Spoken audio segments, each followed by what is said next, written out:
Заминувањето на младите од земјава е уште еден показател дека македонската економија оди во погрешен правец. Државата не знае како да креира нови работни места. Најголем вработувач е партијата на власт која дозволува инфлација на дипломи, а најголем извозен производ ни се младите луѓе. Дециден е професорот Мирољуб Шуклев, кој додава дека ова на долг рок скапо ќе ја чини земјава. Да имавме потреба од тие мозоци, ние ќе ги отварат на работните места.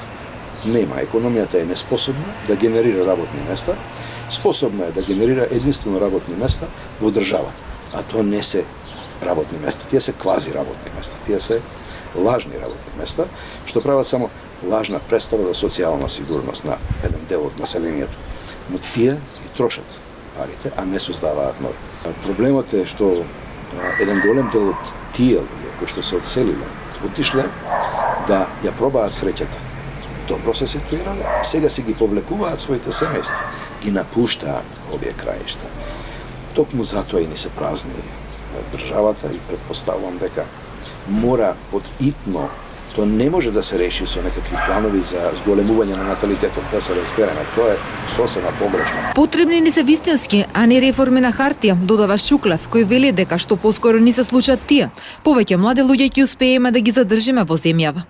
Кога Мајда Јошевска се врати од своите постдипломски студии по психологија на Кембридж, се надеваше дека ќе успее да се снајде во земјата во која се чини дека соништата на младите тешко се исполнуваат.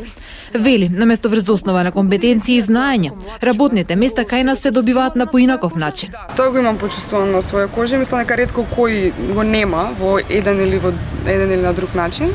Апсолутно дека ме иритира, мислам нема оправдување за не можам на ниеден начин да ја гледам позитивната страна кога гледам дека таков вид на неправди се случува секаде во општеството.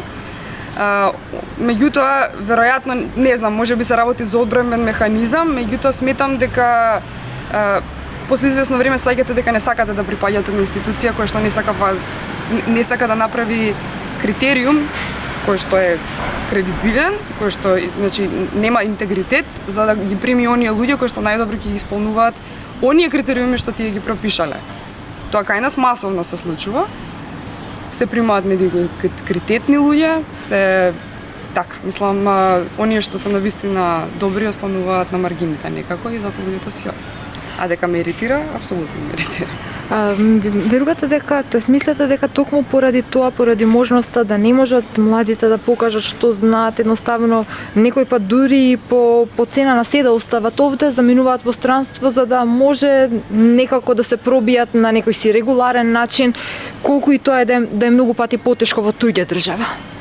Дали го прават тоа? Дали го прават и дали поради сето одбивање на кое што најдуваат во државава, тие решаваат да се иселат од овде? Да, апсолутно сметам дека тоа е една од причините. Мислам, знаете како, ако е добро, ако имате добра работа во Македонија, не е воопшто лошо за живење. Мислам, сигурна сум дека има причина за тоа. Предпоставувам дека луѓето се решаваат на таков чекор, па макар не било тоа вистинското место од старт, ама е во странство, заради тоа што може да се повикаат на правен систем или на регуларност во процедурите, кој што им овозможува после известно време да напредуваат во таму од каде што почнале. Тоа кај нас, за жал, е многу несигурно, многу неизвестно.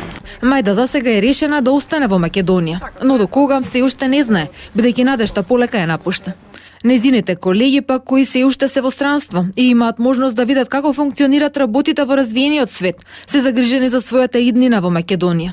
Неизвестноста е голема, вели и Бошко Станковски, кој сега го работи својот докторат во Велика Британија. Постои таа доза на, дали е страф, не може да тоа зависи, тоа е индивидуално, меѓутоа во секој случај постои загриженост за враќањето. Меѓутоа од она што ги знам луѓето кај сите преовладува, чувството да се вратат дома. Тоа е за охрабрување. Но се чини дека желбата за враќање назад нема да го спречи одливот на младите од земјава. Бројките се запрепастувачки. Според последните податоци од Евростат, од 1998 до 2011 година, 230.000 граѓани официјално се иселиле од земјава, или повеќе од 10% од вкупното население во Македонија. И овие бројки се многу поголеми, вели професорот Чуклев, кој посочува дека многумина кои не се пријавени со години живеат во странство. Луѓето не сакаат да живеат во средини во кои што, да кажеме, политичка изборна кампања трае 7 години, 6-7 години. Тоа го нема нигде. Тоа се толку ударни, чувствителни работи што вообичаено се концентрираат 20 на дена, може да се издржат и постојано луѓето одат во нормален живот. Така имас бизнисот на индиректен или на директен начин е скоро секогаш поврзан со држава. Кога ќе се смени тој тип на размислување и тој менталитет, претпоставувам дека ќе тргнат работите во вистински правец. Ова е важно, затоа што вие барате последиците кои ќе бидат. Образованието, кое што се греши денес, не може да се поправи утре, туку тоа е многу долг процес кој што трае најмалку 8 до 10 години. Значи, вие треба секогаш да претпоставите што ќе се бара после 8 до 10 години. Ако не знаете тоа да го правите, тогаш економијата ќе ве касни. Едни во потрага по парче леп, други со желба да направат нешто онаму каде што се цени вистинскиот квалитет. Но сите со горчина во себе ја напуштаат Македонија. Малкумина се враќаат назад. Земјата се празни, а последиците, велат економистите, допрва ќе се почувствуваат.